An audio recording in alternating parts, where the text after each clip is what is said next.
लोकसभेत आज वक्फ कायद्याशी संबंधित दोन महत्त्वाची विधेयकं सादर करण्यात आली।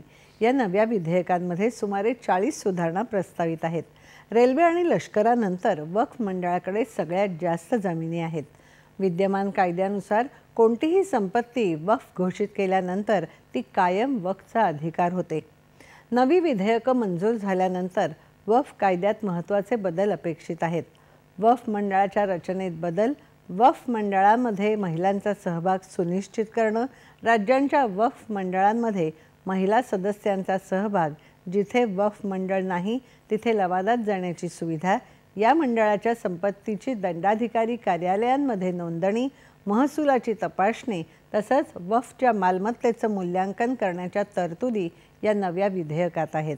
उत्तराखंड मदरसा शिक्षण मंडळाचे मुफ्ती शमून काश्मी यांनीही प्रस्तावित बदलांचं स्वागत केलं आहे।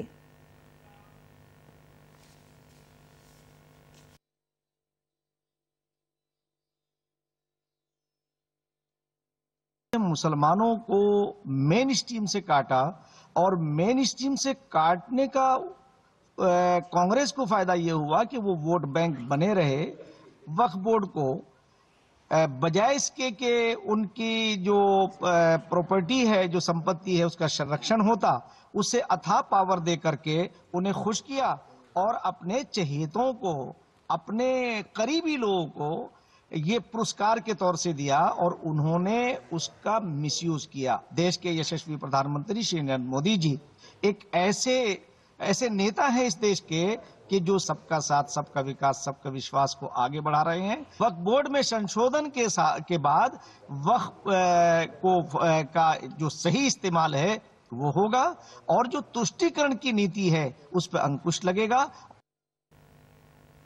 हरियाणाच्या वक्फ मंडळामध्ये गेली अनेक वर्ष कार्यरत असलेले हनीफ कुरेशी यांनी देखील वक्फ कायद्यात बदल आवश्यक असल्याची प्रतिक्रिया दिली आहे।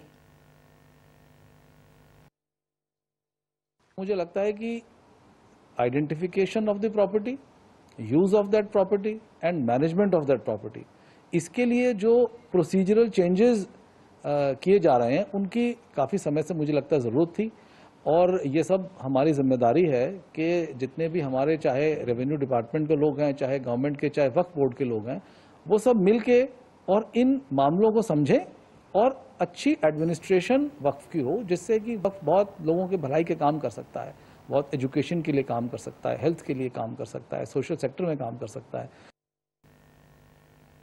अखिल भारतीय मुस्लिम लॉ बोर्ड सारख्या संस्था या विधेयकाला विरोध करत आहेत, तर MIM, काँग्रेस, तृणमूल काँग्रेस आणि समाजवादी पार्टी या विधेयकाच्या विरोधात आहेत। तर हे विधेयक मुस्लिम समाजाच्या हिताचं असल्याचं म्हटलं आहे।